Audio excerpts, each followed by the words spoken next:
ফাল্লুজার দক্ষিণাঞ্চল জঙ্গিমুক্ত করার ঘোষণা ইরাকি বাহিনীর। আইএসের বিরুদ্ধে বেসামরিক নাগরিকদের ওপর নির্বিচারে গুলি চালানোর অভিযোগ। সিরিয়ার আলেপ্পোয় বিমান হামলায় শিশুসহ নিহত অর্ধ শতাধিক।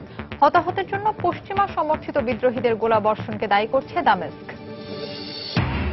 সন্ত্রাস দমন ও অবৈধ অর্থ পাচার রোধ এবং দ্বিপক্ষীয় সম্পর্ক জোরদারে ভারত কাতার 7টি চুক্তি সই। জেনেভায় সুইস প্রেসিডেন্টের সঙ্গে মোদির বৈঠক।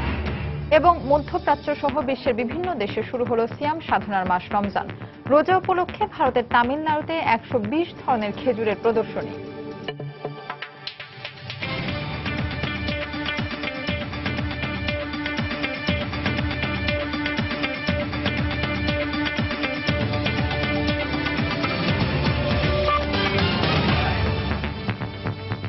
আন্তর্জাতিক সময়ের সঙ্গে আছি আমি ফাহমিদা মৌটুসী।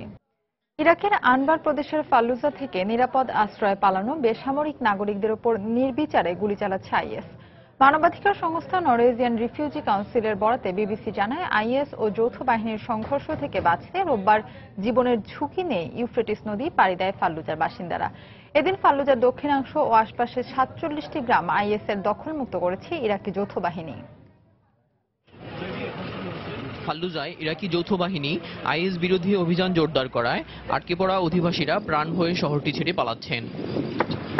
সংঘর্ষ থেকে বাঁচতে ফাল্লুজার পশ্চিমে বয়ে যাওয়া ইউফ্রেটিস নদী পাড়ি দিয়ে নিরাপদ আশ্রয়ে ছুটছেন সব বয়সী মানুষ। গত 2 দিনে এই মানুষের ঢল বেড়েছে বলে জানিয়েছে গণমাধ্যম। বার্তা সংস্থা এএফপি জানায়, ইউফ্রেটিস নদী পাড়ি দিতে গিয়ে রোববার 4 জনের মৃত্যু হয়। শহরটি ছেড়ে পালানো মানুষের উপর আইএস নির্বিচারে গুলি ছুটছে বলে পর্যবেক্ষণ সংস্থাগুলোর বরাতে জানিয়েছে গণমাধ্যম। আমরা আইএসের কাছ থেকে বাঁচতে কয়েকদিন বাড়িতে লুকিয়েছিলাম। তারা আমাদের পেলে শিরশ্ছেদ করত। কোন রকমে প্রাণ নিয়ে পালিয়ে এসেছি। খাবার, পানি ও জরুরি সাহায্যের অভাবে শহরটির 50,000 বাসিন্দার জীবন হুমকিতে বলে জানিয়েছে মানবাধিকার সংস্থাগুলো। 23 মে শুরু হওয়া যৌথ বাহিনীর অভিযানের পর থেকেই আইএস সদস্যরা বেসামরিক নাগরিকদের শহরটি ছেড়ে যেতে বাধা দিচ্ছিল। যারা আইএস এর সঙ্গে যুদ্ধে অংশ নিচ্ছে, শুধু তাদেরই পানি ও বিদ্যুৎ সুবিধা দিয়ে অন্য সংযোগগুলো বিচ্ছিন্ন করে দিচ্ছে আইএস। এই অবস্থায় ফাল্লুজা থেকে দ্রুত জঙ্গি গোষ্ঠীটিকে হটাতে ইরাকি যৌথ বাহিনী ক্রমেই শহরটির আইএস নিয়ন্ত্রিত এলাকায় অগ্রসর হওয়ায় লড়াই তীব্র হচ্ছে। রোববার শিয়া মিলিশিয়া ও ইরাকি সেনাদের অভিযানে ফাল্লুজার দক্ষিণাংশ ও আশপাশের 47টি গ্রাম আইএসের দখলমুক্ত হয়েছে। এদিন আলবু সাজাল ও কারমা অঞ্চলে যৌথ বাহিনী অভিযান জোরদার করে বলে জানায় সামরিক বাহিনী। ফাল্লুজায় অভিযান শুরুর 2 সপ্তাহ পর প্রথমবারের মতো শহরটির দক্ষিণাংশ আইএস মুক্ত হলো বলে জানিয়েছে আল জাজিরা। ইরাকি যৌথ বাহিনী চারপাশ থেকে শহরটিকে ঘিরে রাখলেও পশ্চিমাংশে এখনো আইএসের আধিপত্য রয়েছে। দেলোয়ার হোসেন, সময় সংবাদ। আইএসের কাছ থেকে ফাল্লুজা পুনর্দখলে ইরাকি সরকারের অনুরোধেই ইরান সহায়তা দিচ্ছে বলে মন্তব্য করেছেন দুই দেশের নিরাপত্তা বিশ্লেষকরা। মধ্যপ্রাচ্যে ঘাঁটি কেড়ে বসা আইএসকে নির্মূলে এমন যৌথ সামরিক অভিযান প্রয়োজন বলে রয়টার্সকে দেয়া সাক্ষাৎকারে উল্লেখ করেন তারা। ইরানের সামরিক পরামর্শ, প্রশিক্ষণ ও গোয়েন্দা সহায়তায় ইরাকে আইএসের দখল করা এলাকা পুনরুদ্ধারে গুরুত্বপূর্ণ ভূমিকা রাখছে বলে জানান ইরাক ও ইরানের নিরাপত্তা বিশ্লেষক ও সাবেক সেনা কর্মকর্তারা। ইরাকের শিয়া মিলিশিয়ারা ইরানের অস্ত্র সহায়তা পাচ্ছে বলে এরই মধ্যে জানিয়েছে গণমাধ্যম। ফাল্লুজার পাশাপাশি ইরাকের গুরুত্বপূর্ণ শহর মসুলকেও আইএসের কাছ থেকে পুনর্দখলে নিতে ইরাকি বাহিনীর এমন সহযোগিতা প্রয়োজন বলে মন্তব্য করেন তারা।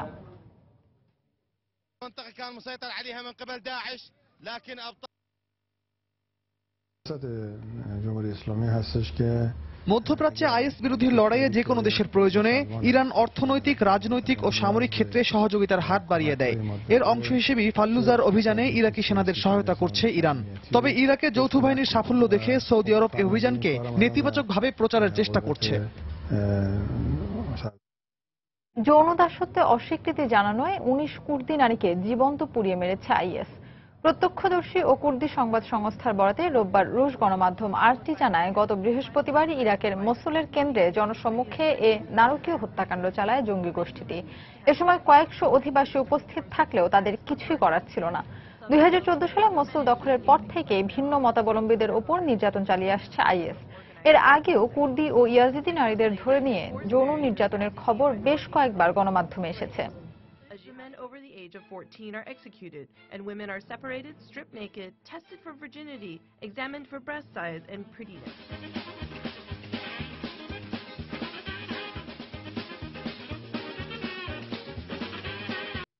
সিরিয়ার আলেপ্পো শহরে সরকারি বাহিনীর বিমান হামলায় নিহত হয়েছে শিশু সহ অন্তত 53 জন।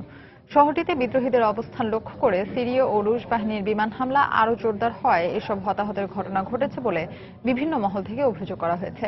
তবে বেসামরিক নাগরিকদের উপর হামলার কথা অস্বীকার করে এর জন্য পশ্চিমা সমর্থিত বিদ্রোহীদের গোলাবর্ষণকে দায়ী করেছে দামেস্ক। এদিকে 2011 সালে গৃহযুদ্ধ শুরুর পর প্রথমবারের মতো কোনো ইউরোপীয় দেশ হিসেবে সিরিয়ায় মানবিক সহায়তা পাঠিয়েছে চেক প্রজাতন্ত্র। টানা কয়েকদিনের সহিংসতার পর রোববার সিরিয়ার উত্তরাঞ্চলীয় আলেপ্পো শহরে বিদ্রোহী নিয়ন্ত্রিত এলাকাগুলোতে একযোগে বিমান হামলা চালায় রুশ ও সিরীয় বিমান বাহিনী। এ সময় সিরীয় বাহিনীর সদস্যরা হেলিকপ্টার থেকে বিদ্রোহীদের অবস্থান লক্ষ্য করে ব্যারেল বোমা নিক্ষেপ করে বলে জানায় ব্রিটেন ভিত্তিক পর্যবেক্ষণ সংস্থা। এসব হামলায় নারী ও শিশু সহ অন্তত 53 জন নিহত হয়েছে বলে স্থানীয় স্বেচ্ছাসেবীর পক্ষ থেকে বলা হলেও পর্যবেক্ষণ সংস্থার মতে নিহতের সংখ্যা 3 শিশু সহ 32। এ সময় বিদ্রোহীদের পাল্টা গোলাবর্ষণে আরও অন্তত 8 জন নিহত হয় বলেও জানানো হয়। বিমান হামলায় এসব হতাহতের দায় অস্বীকার করে আলেপ্পোয় বেসামরিক নাগরিক হতাহতের জন্য পশ্চিমা সমর্থিত বিদ্রোহী গ্রুপগুলো দায়ী বলে জাতিসংঘের কাছে অভিযোগ করেছে সিরিয়ার পররাষ্ট্র মন্ত্রণালয়। আল কায়দা সমর্থিত জঙ্গি গোষ্ঠী আল নুসরার সদস্যদের সঙ্গে এক হয়ে বিদ্রোহীরা আলেপ্পো এর আশপাশের আবাসিক এলাকাগুলোতে গোলাবর্ষণ করছে বলেও জানায় পর্যবেক্ষণ সংস্থাটি। এরই মধ্যে চেক প্রজাতন্ত্র থেকে ওষুধ সহ বিভিন্ন ত্রাণ সামগ্রী নিয়ে একটি বিমান পৌঁছেছে দামেস্কে। 2011 সালে গৃহযুদ্ধ শুরুর পর সিরিয়ার উপর ইউরোপীয় ইউনিয়নের নিষেধাজ্ঞা জারির পর এই প্রথম কোন ইউরোপীয় দেশের বিমান ও পণ্য সামগ্রী সিরিয়ায় অবতরণ করল। এসব ত্রাণ সামগ্রী গ্রহণ করে সিরিয়া রেড ক্রস। আমি মনে করি শান্তির পথে এটি অন্যতম পদক্ষেপ। আশা করছি এই দামেস্ক বিমানবন্দরের মাধ্যমেই আমাদের দেশে একসময় শান্তি ফিরে আসবে।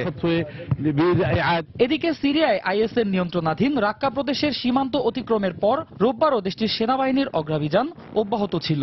এদিন মার্কিন বিমান হামলার সহায়তায় সিরিয়ার একটি বিদ্রোহী গ্রুপ তুর্কি সীমান্তের কাছে মানবিজের দিকে অগ্রসর হয়। অন্যয় কর্মকার, সময় সংবাদ। সিরিয়ায় বিধ্বস্ত যুদ্ধ বিমানটি রুশ বিমান বাহিনী নয় বলে জানিয়েছে রুশ প্রতিরক্ষা মন্ত্রণালয়। রোববার এক সংবাদ সম্মেলনে মন্ত্রণালয়ের পক্ষ থেকে বিষয়টি নিশ্চিত করা হয়। রোববার সিরিয়ার আলেপ্পো শহরের বাইরে বিদ্রোহী নিয়ন্ত্রিত এলাকায় অজ্ঞাত ওই যুদ্ধ বিমানটি বিধ্বস্ত হয়। বিধ্বস্ত বিমানটি কাদের সেটি এখন পর্যন্ত নিশ্চিত হওয়া না গেলেও গত কয়েকদিন ধরে ওই এলাকায় রুশ বাহিনী বিমান হামলা চালিয়ে আসায় এটি রুশ বিমান হয়ে থাকতে পারে বলে ধারণা করা হচ্ছিল। যান্ত্রিক ত্রুটি নাকি ক্ষেপণাস্ত্র নিক্ষেপ করে বিমানকে বিধ্বস্ত করা হয়েছে সে সম্পর্কে এখনও নিশ্চিত জানা যায়নি।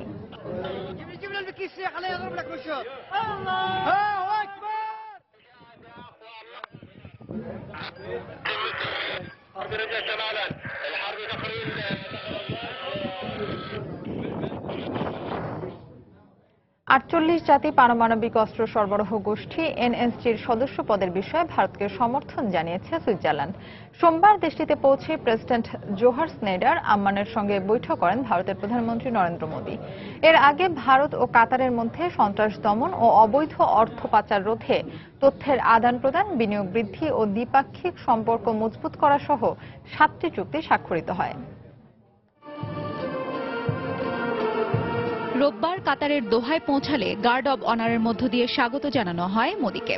দোহার আমিরি দিওয়ানে তিনি কাতারের আমির তামিম বিন হামাদ আল থানির সঙ্গে বৈঠক করেন। বৈঠকে দুদেশের সম্পর্ক জোরদারে বিভিন্ন বিষয়ে আলোচনা হয়। এরপর প্রধানমন্ত্রী মোদী ও আমির হামাদের উপস্থিতিতে দুদেশের মধ্যে 7টি চুক্তি স্বাক্ষরিত হয়। একই দিন তিনি কাতারের ব্যবসায়ী নেতাদের সঙ্গে বৈঠক করেন। বৈঠকে তিনি ভারতকে সুযোগের স্বর্গভূমি হিসেবে আখ্যায়িত করে তাদেরকে ভারতে বিনিয়োগের আমন্ত্রণ জানান। একই সঙ্গে তিনি প্রতিশ্রুতি দেন বিনিয়োগের ক্ষেত্রে কোনো সমস্যা হলে তা তিনি নিজে সমাধানের চেষ্টা করবেন। কৃষিজ পণ্যের প্রক্রিয়াকরণ, প্রতিরক্ষা, রেল ও পর্যটনের মতো খাতে বিনিয়োগের সুযোগ রয়েছে বলে জানান মোদী। এরপর কাতারে ভারতীয় নাগরিকদের আয়োজনে এক অভ্যর্থনা সভায় যোগ দেন নরেন্দ্র মোদী। সেখানে তিনি গত 2 বছরে তাঁর সরকারের নানা সফলতার চিত্র তুলে ধরেন। 7.9% সরকারি প্রকল্পে দুর্নীতি রুখে আমরা প্রতি বছর 36,000 কোটি টাকা করে বাঁচাতে পারছি। প্রবৃদ্ধির মাত্রা 7.9 দাঁড়িয়েছে। এটাকে আমার ভাগ্য বলতে পারেন। ভারত নানা প্রতিকূলতা সত্ত্বেও বিশ্বে দ্রুত গতিতে উন্নয়নের দিকে এগিয়ে যাচ্ছে। পুরো বিশ্বের কাছে ভারত এখন আকর্ষণের একটি জায়গায় পরিণত হয়েছে। ভারতীয়দের অভ্যর্থনা অনুষ্ঠানে যোগদান শেষে দোহা ত্যাগ করে মোদি পা রাখেন সুইজারল্যান্ডের মাটিতে। সোমবার দেশটিতে পৌঁছেই তিনি প্রেসিডেন্ট ইয়োহান স্নাইডার আম্মানের সঙ্গে সাক্ষাৎ করে 48 জাতি পারমাণবিক উপকরণ সরবরাহকারী গোষ্ঠী এনএসজিতে ভারতের সদস্য পদের সমর্থনের বিষয়ে আলোচনা করেন। পরে এক যৌথ সংবাদ সম্মেলনে সুইস প্রেসিডেন্ট জানান, এনএসজিতে ভারতের প্রবেশের ব্যাপারে সমর্থন আছে তাদের। সুইজারল্যান্ডে দুদিনের সফর শেষে মোদি যুক্তরাষ্ট্র যাবেন। যুক্তরাষ্ট্র সহ 5 দেশ সফরের তালিকায় পরের দেশ মেক্সিকো। 5 দেশ সফরে শুরু হয়েছিল আফগানিস্তান থেকে। হাফসাতুন্নেসা, সময় সংবাদ। আন্তর্জাতিক সময় আরো দেখবেন। অস্ট্রেলিয়ার নিউ সাউথ ওয়েলসে ঝড়ের আঘাতে 3 জনের মৃত্যু। ফ্রান্সে বন্যা পরিস্থিতির কিছুটা উন্নতি। মধ্যপ্রাচ্য সহ বিশ্বের বিভিন্ন দেশে শুরু হলো সিয়াম সাধনার মাস রমজান। সেহরির খাবার খেয়ে আজ থেকেই রোজা রাখছেন সৌদি আরব, ওমান, সংযুক্ত আরব আমিরাত, কাতার, কুয়েত, সিরিয়া, ফিলিস্তিন সহ মধ্যপ্রাচ্যের মুসল্লিরা। পাশাপাশি দক্ষিণ পূর্ব এশিয়ার দেশ ইন্দোনেশিয়াও শুরু হয়েছে রোজা। এদিকে পবিত্র রমজান মাস উপলক্ষে ভারতের তামিলনাড়ুতে খেজুরের ব্যতিক্রমী এক মেলার আয়োজন করা হয়েছে। ইফতার সামগ্রীর অন্যতম খেজুর। রমজান এলে তাই যে কোনো কিছুর চেয়ে এ খাবারের চাহিদা একটু বেশিই থাকে। আর সে কথা মাথায় রেখেই ব্যতিক্রমী উদ্যোগ নিলেন ভারতের তামিলনাড়ুর এক ব্যবসায়ী। রমজান মাস ব্যাপী 120 ধরনের খেজুর প্রদর্শনের পাশাপাশি চলবে বিক্রিও। দীর্ঘদিন ধরে দেশ ও দেশের বাইরে থেকে খেজুর আমদানি করে তামিলনাড়ুর কোয়েম্বাটুরে আয়োজন করা হয় এই মেলার। ইরান, সৌদি আরব, তিউনিসিয়া, আরব আমিরাত সহ বিভিন্ন দেশ থেকে 100-এরও বেশি ধরনের খেজুর এনে এই মেলার আয়োজন করা হয়েছে। আশা করি বিষয়টি সবার ভালো লাগবে এবং ক্রেতারা প্রচুর খেজুর ক্রয় করবেন। মধ্যপ্রাচ্য সহ বিভিন্ন দেশে একদিন আগে রমজান শুরু হলেও চাঁদ দেখা না যাওয়ায় ভারত, পাকিস্তান, বাংলাদেশ সহ এ অঞ্চলের দেশগুলোতে মঙ্গলবার থেকে শুরু হতে পারে পবিত্র রমজান। সৌদি গণমাধ্যম আল আরাবিয়া জানায়, রোববার সে দেশের আকাশে রমজান মাসের চাঁদ দেখা যাওয়ায় সোমবার থেকে রোজা পালনের ঘোষণা দেন সুপ্রিম কোর্ট। রোববার এশার নামাজের পর প্রথম তারাবির নামাজ পড়েন মুসল্লিরা। যুদ্ধবিধ্বস্ত সিরিয়াতেও রমজান পালন শুরু হয়েছে। রোজা শুরুর আগের দিন রোববার দামেস্কের বিভিন্ন বাজারে নিত্য প্রয়োজনীয় দ্রব্যাদি ক্রয় করতে দেখা যায় সিরীয়দের। একইভাবে সিয়াম সাধনার এই মাস উপলক্ষে ভিন্ন সাজে সেজেছে জর্ডানের জাতারি শরণার্থী শিবির। যুদ্ধের কারণে বিদেশে পাড়ি জমাতে হয়েছে, তাই বলে জীবন তো আর থেমে থাকে না। তবে বিধাতাকে ধন্যবাদ এজন্য যে তিনি রমজান মাসটা উপভোগের ব্যবস্থা করে দিয়েছেন। রমজান মাসের প্রথম তারাবি উপলক্ষে আলোয় উদ্ভাসিত হয় ফিলিস্তিনের বিভিন্ন এলাকা। বছরের বেশিটা সময় ইসরায়েলি জাতাকলে পিষ্ট হলেও পবিত্র এ মাসকে সানন্দে স্বাগত জানান জেরুজালেম, পশ্চিম তীর ও গাজার ফিলিস্তিনিরা। মধ্যপ্রাচ্যের পাশাপাশি ইন্দোনেশিয়াতেও সরকারিভাবে সোমবার থেকে রমজান শুরুর ঘোষণা দেয়া হয়। রোববার এশার নামাজের পর জাকার্তার ইস্তিকলাল মসজিদে তারাবির নামাজে অংশ নেন হাজার হাজার মুসল্লি। সারা বিশ্বে প্রায় 150 কোটি মুসলমান পবিত্র রমজান মাসে রোজা পালন করে থাকেন। এক মাস সিয়াম সাধনার পর শাওয়াল মাসের প্রথম দিন মুসলমানদের সবচেয়ে বড় ধর্মীয় উৎসব ঈদ উল ফিতর উদযাপন করা হয়। রিয়াদুল ইসলাম, সময় সংবাদ। বিশ্বের নানা প্রান্তে বৈরী আবহাওয়ার কারণে দুর্ভোগ পোহাচ্ছে বহু মানুষ। অস্ট্রেলিয়ার নিউ সাউথ ওয়েলসের উপকূলীয় এলাকায় ভয়াবহ ঝড়ের আঘাতে 3 জনের মৃত্যু হয়েছে। চীনে টর্নেডোর আঘাতে 1 জনের মৃত্যু হয়েছে। টেক্সাসে অব্যাহত রয়েছে বন্যা পরিস্থিতি। বন্যায় এ পর্যন্ত 16 জনের মৃত্যু হয়েছে। অন্যদিকে জার্মানির দক্ষিণাঞ্চলের ওয়েলহেইমে বন্যার কারণে জরুরি অবস্থা জারি করা হয়েছে। রোববার অস্ট্রেলিয়ার পূর্ব উপকূলে শক্তিশালী ঝড় আঘাত হানে। প্রায় 40 ফুট উচ্চতার বিশাল ঢেউ ভাসিয়ে নিয়ে যায় উপকূলীয় এলাকার বহু ঘরবাড়ি, ভেসে যায় রাস্তার অনেক গাড়ি, উপড়ে পড়ে গাছপালা। বড় বড় ঢেউ উপকূলে আঘাত হানায় বহু বাড়ি নদীগর্ভে বিলীন হওয়ার আশঙ্কা রয়েছে। ঝড়ের কারণে নিউ সাউথ ওয়েলসের 86,000 বাড়ি বিদ্যুৎ বিচ্ছিন্ন হয়ে গেছে। স্থানীয়দের পাশাপাশি হোটেলগুলো থেকে সরিয়ে নেওয়া হয়েছে পর্যটকদের। এটা খুবই ভয়াবহ ছিল। আগে থেকে ঝড়ের পূর্বাভাস পাওয়ায় নির্ধারিত সময়ের আগেই আমরা আমাদের হোটেল বন্ধ করে দিয়েছি। একই দিন চীনের দক্ষিণাঞ্চলে টর্নেডো আঘাত হেনেছে। হাইনান প্রদেশের অধিকাংশ এলাকায় টর্নেডোর আঘাতে লণ্ডভণ্ড হয়ে গেছে ঘরবাড়ি, গাছপালা। লোকজনকে সতর্ক করতে দ্বিতীয় সর্বোচ্চ সতর্কতা অরেঞ্জ অ্যালার্ট জারি করেছে স্থানীয় আবহাওয়া দপ্তর। এছাড়া টর্নেডোর প্রভাবে দেশটির উত্তরাঞ্চলে শিলাবৃষ্টি হতে পারে বলেও পূর্বাভাস দেওয়া হয়েছে। এদিকে যুক্তরাষ্ট্রের টেক্সাসে বন্যা পরিস্থিতি অব্যাহত রয়েছে। ব্রাজস নদীর পানি বেড়ে যাওয়ায় এর আশপাশের শত শত ঘরবাড়ি প্লাবিত হয়েছে। এরই মধ্যে প্রাণহানি এড়াতে স্থানীয়দের পাশাপাশি গবাদি পশুকে নিরাপদ আশ্রয়ে সরিয়ে নেওয়া হয়েছে। অন্যদিকে জার্মানির দক্ষিণাঞ্চলে প্রবল বর্ষণে সৃষ্ট বন্যায় তলিয়ে গেছে রাস্তাঘাট ঘরবাড়ি। পোলিং শহরে বন্যার পানি বেড়ে যাওয়ায় পরিস্থিতি মোকাবেলায় বাভারিয়ার ওয়েলহেইমে জরুরি অবস্থা জারি করেছে প্রশাসন। শহরের কেন্দ্রে বন্যার পানি ঠেকাতে স্থানীয়দের সহায়তায় বাঁধ নির্মাণ করেছে দুর্যোগ ব্যবস্থাপনা কর্তৃপক্ষ। শিরিন আক্তার, সময় সংবাদ। এদিকে ফ্রান্সের প্যারিসে বন্যা পরিস্থিতির কিছুটা উন্নতি হয়েছে। বেশ কিছু অঞ্চল থেকে বন্যার পানি নেমে যেতে শুরু হয়েছে রাস্তাঘাট পরিষ্কার পরিচ্ছন্ন করার অভিযান। তবে প্যারিসের সেন্ট জোসেফ এলাকার নাগরিকরা এখনো পানিবন্দী অবস্থায় রয়েছেন। এই এলাকার 2 বাংলাদেশি পরিবার নিয়ে বসবাস করেন। ফ্রান্সের স্মরণকালের এই বন্যায় অন্য সবার মতো তাদের জীবনযাত্রাও থমকে গেছে। বন্যা এবং নাগরিক দুর্ভোগ নিয়ে ফ্রান্স থেকে আমাদের সংবাদদাতা লুৎফুর রহমান বাবু জানিয়েছেন বিস্তারিত। আমি এখন অবস্থান করছি প্যারিসের সেন্ট জোসেফ এলাকা, যেটি বন্যা কবলিত। আমি আপনাদেরকে আগেই জানিয়েছিলাম এখানে 2 জন প্রবাসী বাংলাদেশি আছেন যারা এই বন্যায় আক্রান্ত হয়েছেন। পুরো এই জায়গাটি পানিতে প্লাবিত হয়ে আছে। গত 4 দিন থেকে এখানে পানি উঠেছে এবং প্রত্যেকটা বাসাবাড়ির নিচতলা কিন্তু একেবারে পানিতে সয়লাব চলে। আমি এখন কথা বলবো এখানে যারা এই বন্যা আক্রান্ত হয়েছেন, যে 2 জন বাংলাদেশি ছিলেন তাদের একজন জনাব সোহেল আহমদ, যার বাড়ি সিলেটের গোলাপগঞ্জে। 3 দিন থেকে এখানে পানি হচ্ছে। আমি আছি সরকারে, আমার ইন্স্যুরেন্স আছে, ওই ইন্স্যুরেন্সে দিচ্ছে মঙ্গলবার পর্যন্ত হোটেল। ঘরের ভিতরে পানি প্রায় 3 হাতের মতো। আস্তে আস্তে পানি যাচ্ছে, ঘন্টায় 1 মিটার। ফ্রান্সে স্মরণকালের এই ভয়াবহ বন্যায় আক্রান্ত হয়েছেন যে 2 জন বাংলাদেশি, তাদের খোঁজ খবর নিতে আজকে এখানে উপস্থিত হয়েছেন অল ইউরোপিয়ান বাংলাদেশ অ্যাসোসিয়েশনের মহাসচিব কাজী এনায়েতুল্লাহ। আমরা বাংলাদেশ কমিউনিটির পক্ষ থেকে প্যারিসে বা ফ্রান্সে যেখানে যেভাবে আমরা আছি, সবার প্রতি সহানুভূতি এবং আমরা সবার প্রতি আমাদের যে দায়িত্ববোধ সেটা পালন করার জন্যই আজকে আমাদের এই উদ্যোগ। এবং এখানে কিভাবে ওনারা আবার ওনাদের বাসায় পুনর্জীবন শুরু করতে পারেন, সেটাই আজকে আমাদের লক্ষ্য। ফ্রান্সের বন্যা কবলিত বিলনোভ সেন্ট জোসেফ এলাকা থেকে মোহাম্মদ লুৎফুর রহমান বাবু, সময় সংবাদ। দক্ষিণ ক্যালিফোর্নিয়ায় ছড়িয়ে পড়া ভয়াবহ দাবানল অনেকটা নিয়ন্ত্রণে এলেও এখনো পুরোপুরি দমন করা সম্ভব হয়নি। কর্তৃপক্ষ জানিয়েছে লস অ্যাঞ্জেলেসের উত্তর পশ্চিমাঞ্চলে গত শনিবার থেকে শুরু হওয়া দাবানলে এ পর্যন্ত পুড়ে গেছে প্রায় 500 একর বনাঞ্চল। আগুনের সঙ্গে দমকা হওয়ার কারণে দ্রুত দাবানল ছড়িয়ে পড়ে। আগুন ছড়িয়ে পড়ায় এর আশপাশের অন্তত 5000 লোকজনকে সরিয়ে নেওয়া হয়েছে। আগুন নিয়ন্ত্রণে কাজ করছে ফায়ার সার্ভিসের প্রায় 400 কর্মী।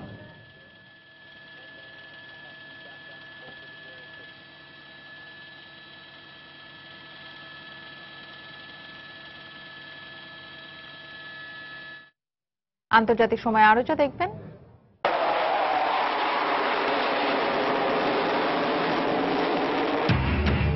ক্রিমিয়া উপদ্বীপে রুশ যুদ্ধবিমানের মনোমুগ্ধকর কসরত প্রদর্শন, শত্রুপক্ষকে রুখে দেওয়ার সামরিক মহড়া। যুক্তরাষ্ট্রের প্রেসিডেন্ট নির্বাচনে মঙ্গলবার পশ্চিমাঞ্চলীয় রাজ্য ক্যালিফোর্নিয়া সহ 6টি অঙ্গরাজ্যে মনোনয়ন বাছাই লড়াই হবে। ক্যালিফোর্নিয়া ডেমোক্র্যাটদের 548টি ডেলিগেট থাকায় এ রাজ্যে শেষ মুহূর্তেও প্রচারণায় ব্যস্ত সময় পার করছেন হিলারি ক্লিন্টন ও বার্নি স্যান্ডার্স। রোববার ওকল্যান্ড চার্চে প্রচারণায় হিলারি ভোটারদের সঙ্গে মতবিনিময়ের পাশাপাশি যুক্তরাষ্ট্রে কর্মসংস্থান সৃষ্টি ও শিক্ষা ব্যবস্থার উন্নয়ন নিয়ে কাজ করবেন বলে প্রতিশ্রুতি দেন। এদিকে সান্তা মনিকার সমাবেশে নানা প্রতিশ্রুতি দিয়ে ভোটারদের তার প্রতি সমর্থনের আহ্বান জানান স্যান্ডার্স। এদিকে ক্যালিফোর্নিয়ার প্রাইমারিতে হিলারি ও স্যান্ডার্সের হাড্ডাহাড্ডি লড়াইয়ের পূর্বাভাস দিয়েছে মার্কিন গণমাধ্যমগুলো। সম্প্রতি লস অ্যাঞ্জেলস টাইম প্রকাশিত জরিপ অনুযায়ী ভারমন্টের এই সিনেটর 44% জনসমর্থন নিয়ে হিলারির চেয়ে 1% ব্যবধানে এগিয়ে আছেন। Thank you all very much. David Braun. David is the co-founder of Americans Against. Donald Trump মার্কিন প্রেসিডেন্ট নির্বাচনে রিপাবলিকান দলের সম্ভাব্য এ প্রার্থী এরই মধ্যে বিশ্ব রাজনৈতিক আলোচনার কেন্দ্রবিন্দুতে চলে এসেছেন। বিভিন্ন সময়ে নানা বিতর্কিত মন্তব্যের জন্য এবছরের শুরু থেকেই গণমাধ্যমের বড় জায়গা জুড়ে ছিল ট্রাম্পের অবস্থান। অন্যদিকে সমৃদ্ধ রাজনৈতিক জীবনের অধিকারী হিলারি ক্লিন্টন মনোনয়নের জন্য প্রয়োজনীয় সংখ্যক ডেলিগেটের সমর্থন অর্জনের কাছাকাছি থাকলেও হাড্ডাহাড্ডি লড়াই করতে হচ্ছে দলের সমাজতান্ত্রিক নেতা বার্নি স্যান্ডার্সের সঙ্গে। তবে 2 দলের মনোনয়ন লড়াইকে ছাপিয়ে বারবার আলোচনায় এসেছে হিলারি ট্রাম্প বাগযুদ্ধ। বিতর্কের শুরুটা বলা যায় এখান থেকেই। গত বছরের নভেম্বরে প্যারিসে বোমা হামলার পর 7 ডিসেম্বর এক সমাবেশে যুক্তরাষ্ট্রে মুসলিমদের প্রবেশ নিষিদ্ধ করার প্রস্তাব করেন ব্যবসায়ী থেকে রাজনীতিক বনে যাওয়া ট্রাম্প। তার এই বক্তব্যের পরপরই বহুজাতিক যুক্তরাষ্ট্রে মুসলিমদের তোপের মুখে পড়েন এই আবাসন ব্যবসায়ী। ইলিনয়, নিউ মেক্সিকো, ক্যালিফোর্নিয়া সহ বিভিন্ন অঙ্গরাজ্যে প্রচারণা সমাবেশ করতে গিয়ে বিক্ষোভের মুখে পড়েন তিনি। কয়েকটি স্থানে ট্রাম্প সমর্থকদের সঙ্গে বিরোধীদের মারামারি ও সমাবেশ পণ্ড হওয়ার মতো ঘটনাও ঘটেছে। মুসলিম বিরোধী বক্তব্য ছাড়াও নারী ও অভিবাসীদের নিয়ে বিতর্কিত মন্তব্য সাধারণ মানুষের রোষানলে ফেলেছে ট্রাম্পকে। প্রেসিডেন্ট নির্বাচিত হলে মেক্সিকো সীমান্তে দেয়াল তৈরির ঘোষণায় হিস্পানিকদের মধ্যে তার গ্রহণযোগ্যতায় ধস নামে। মনোনয়নের জন্য দলীয় প্রতিদ্বন্দ্বীদের বিতর্ক মঞ্চেও বারবার উঠে এসেছে ট্রাম্পের এসব মন্তব্যের সমালোচনা। তবে এতে ঘায়েল হওয়ার বদলে নিজ দলের প্রতিদ্বন্দ্বীদেরই মিথ্যাবাদী উল্লেখ করে নানা অশালীন মন্তব্য করেন তিনি। ডেমোক্রেট দলে হিলারির মজবুত অবস্থান অনেক আগে থেকেই তাকে মনোনয়ন লড়াইয়ে এগিয়ে রেখেছিল। ফলে শুরু থেকেই ট্রাম্প স্যান্ডার্সের চেয়ে হিলারির প্রতি বেশি আক্রমণাত্মক ছিলেন। নারী হিসেবেও হিলারিকে ট্রাম্পের বিভিন্ন কটু মন্তব্যের শিকার হতে হয়েছে। ব্যক্তিগত আক্রমণের পাশাপাশি ওয়াল স্ট্রিটের পুঁজিপতিদের সঙ্গে সখ্য ও ইমেল কেলেঙ্কারি প্রসঙ্গে সাবেক পররাষ্ট্রমন্ত্রীকে প্রায় তুলোধনা করেছেন 69 বছর বয়সী ট্রাম্প। অন্যদিকে বাকপটু হিলারি ট্রাম্পের অপরিপক্ক রাজনৈতিক ক্যারিয়ার ও বিভিন্ন সম্প্রদায়ের প্রতি বিদ্বেষপূর্ণ বক্তব্যকে বারবার সামনে আনার চেষ্টা করেছেন। ট্রাম্প প্রেসিডেন্ট হলে যুক্তরাষ্ট্রের অর্থনীতি ও পররাষ্ট্রনীতিতে বিপর্যয় নেমে আসবে বলে মন্তব্য করেন হিলারি। যুক্তরাষ্ট্রের বহুত্ববাদ ও সহনশীলতার নীতিকে বুড়ো আঙুল দেখিয়ে ট্রাম্প মানুষের মাঝে বিদ্বেষ ছড়াচ্ছেন বলে বিভিন্ন সময় অভিযোগ করেন 68 বছর বয়সী হিলারি। ট্রাম্পের নীতি জঙ্গিবাদকে উস্কে দিচ্ছে উল্লেখ করে তাকে আইএস এর মদতদাতা বলেও মন্তব্য করেন নিউ ইয়র্কের সাবেক সিনেটর হিলারি। আনুষ্ঠানিক ঘোষণা পেতে 18 থেকে 21 জুলাই অনুষ্ঠিতব্য দলীয় কনভেনশন পর্যন্ত অপেক্ষা করতে হলেও সব অনিশ্চয়তা, বিতর্ক ও দলীয় কোন্দল ছাপিয়ে রিপাবলিকান দল থেকে ডোনাল্ড ট্রাম্পই যে প্রেসিডেন্ট পদপ্রার্থী হচ্ছেন তা প্রায় নিশ্চিত। অন্যদিকে প্রয়োজনীয় ডেলিগেটের সমর্থন অর্জনের কাছাকাছি থাকা হিলারিও ক্যালিফোর্নিয়ার প্রাইমারির অপেক্ষায় আছেন। 7 জুন ডেমোক্রেট দলের প্রার্থী সম্পর্কে চূড়ান্ত আভাস পাওয়া গেলেও তা নিশ্চিত হবে 25 থেকে 28 জুলাই ফিলাডেলফিয়ায় অনুষ্ঠেয় জাতীয় কনভেনশনে। দেলোয়ার হোসেন, সময় সংবাদ। আফগানিস্তানের দক্ষিণাঞ্চলীয় হেলমান্দ প্রদেশে বন্দুকধারীর গুলি ও শেলের আঘাতে এক মার্কিন সাংবাদিক সহ 2 জন নিহত হয়েছেন। বিবিসি জানায় ডেভিড গিলকি নামের ওই সাংবাদিক রোববার আফগান সেনাদের সঙ্গে ভ্রমণের সময় মার্জা শহরের কাছে এই হামলার শিকার হন। হামলায় আফগান সেনাদের গাড়ির চালকও নিহত হন, যিনি অনুবাদক হিসেবেও কাজ করতেন। মার্কিন ন্যাশনাল পাবলিক রেডিওর 50 বছর বয়সী ওই সাংবাদিক 2001 সাল থেকে আফগানিস্তানের যুদ্ধ ও সংঘর্ষের সংবাদ সংগ্রহ করে আসছিলেন। পাবলিক রেডিও এক বিবৃতিতে জানায় হামলার সময় তাদের আরও 2 জন কর্মী গাড়িতে ছিলেন, তারা সুস্থ আছেন। ডেভিড গিলকি বিশ্ব মানবতার জন্য কাজ করে গেছেন বলে বিবৃতিতে উল্লেখ করা হয়। তিনি ফটো সাংবাদিক হিসেবে ন্যাশনাল অ্যাওয়ার্ড সহ বেশ কিছু সম্মাননা পেয়েছেন।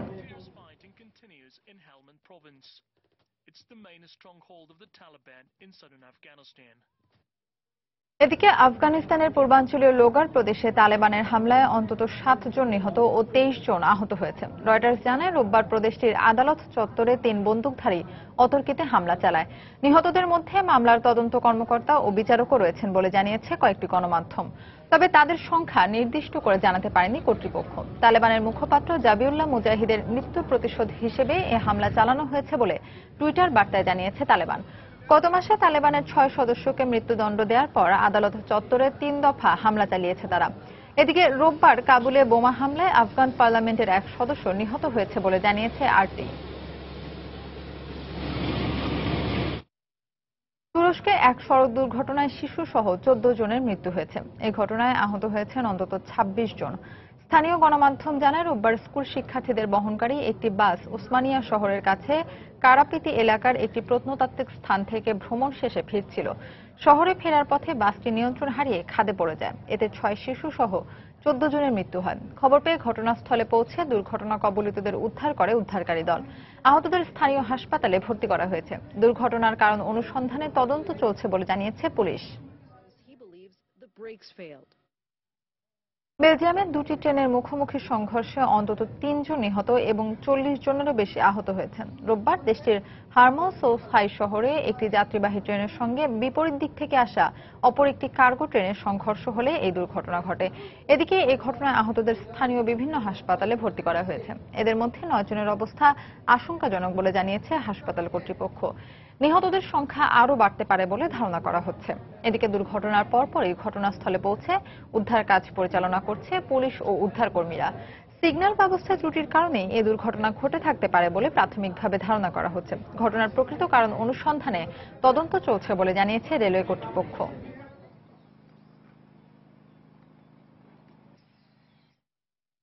শ্রীলঙ্কায় অন্যতম বড় একটি অস্ত্রাগারে আগুন লাগার ঘটনায় এক সেনা সদস্য নিহত হয়েছেন, আহত হয়েছেন 5 জন।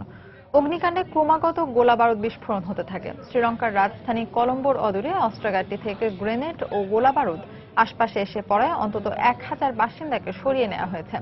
অস্ত্রাগারটিতে সেনাবাহিনীর সদস্যরা ভারী অস্ত্রশস্ত্র জমা রাখতেন।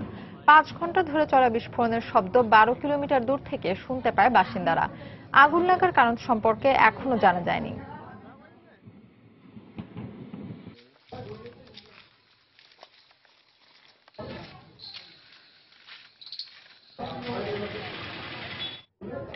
পরমাণু কর্মসূচি বন্ধ করে আলোচনায় বসতে উত্তর কোরিয়ার প্রতি আহ্বান জানিয়েছেন দক্ষিণ কোরীয় প্রেসিডেন্ট পার্ক গিউন-হাই। সোমবার সিউলে মেমোরিয়াল ডে উপলক্ষে দেয়া বক্তব্যে পিয়ংইয়ং এর প্রতি এই আহ্বান জানান তিনি। এ সময় তিনি বলেন, পারমাণবিক কর্মসূচি বন্ধ করে উত্তর কোরীয় সরকার যতদিন না আলোচনার পথে আসছে ততদিন পর্যন্ত আন্তর্জাতিক সম্প্রদায়ের সহযোগিতায় দেশটির উপর কঠিন নিষেধাজ্ঞা ও চাপ প্রয়োগ করতে থাকবে দক্ষিণ কোরিয়া, যাতে করে দেশটি সবার থেকে বিচ্ছিন্ন হয়ে যায়। সিউলের জাতীয় সমাধিস্থলে 61তম মেমোরিয়াল ডে উপলক্ষে যুদ্ধে অংশ নেয়া প্রবীণ সেনা সহ 10,000 নাগরিকের উদ্দেশ্যে দেয়া বক্তব্যে এসব কথা বলেন পার্ক গিউন-হাই।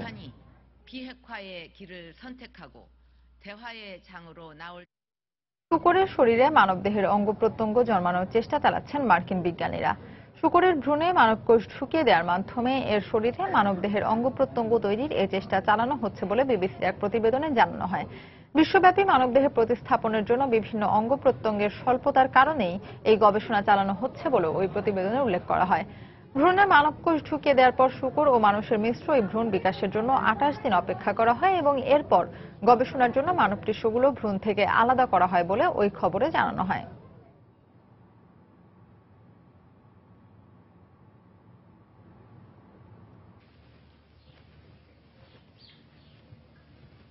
হ্যাকিং এর ঘাল থেকে বাঁচতে পারলেন না জনপ্রিয় সামাজিক যোগাযোগ মাধ্যম ফেসবুকের প্রতিষ্ঠাতা মার্ক জাকারবার্গও। রোববার আওয়ার মাইন্ড নামে একটি হ্যাকিং দল তার ব্যক্তিগত টুইটার ও পিন্টারেস্টের অ্যাকাউন্ট হ্যাক করে। তারা ফেসবুক মালিকানাধীন ইনস্টাগ্রাম হ্যাকিং এর দাবি করলেও নিরাপত্তা সংস্থা ভেঞ্চারবিট তা অস্বীকার করেছে। হ্যাকাররা জাকারবার্গকে উদ্দেশ্য করে আপত্তিকর ভাষায় টুইট করায় তা দ্রুত সরিয়ে ফেলা হয়, যদিও 2012 সালের পর ওই অ্যাকাউন্ট থেকে কোনো টুইট করা হয়নি। জাকারবার্গের অন্যান্য অ্যাকাউন্টের নিরাপত্তা পরীক্ষা করতে হ্যাক করা হয়েছে বলে জানায় হ্যাকার দলটি।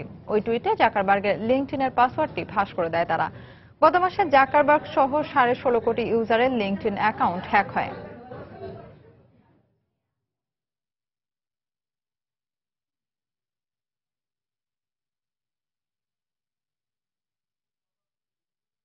ন্যাটোর বার্ষিক সামরিক মহড়ায় অংশ নিতে 1400 মার্কিন সেনা পেনভেজিচ শহর হয়ে লিথুয়ানিয়ায় প্রবেশ করেছে।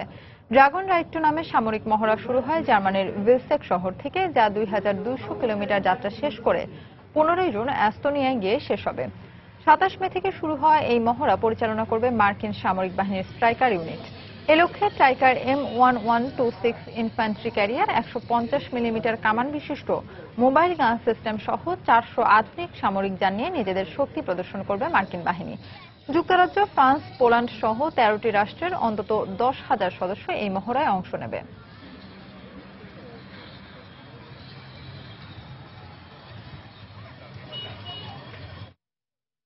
রাশিয়ার দখলকৃত ক্রিমিয়া উপদ্বীপে মনোমুগ্ধকর বিমান মহড়া চালিয়েছে রাশিয়া, যা দেখতে সেভাস্তোপোল ও চৌদারেঞ্জে ভিড় করে অসংখ্য মানুষ।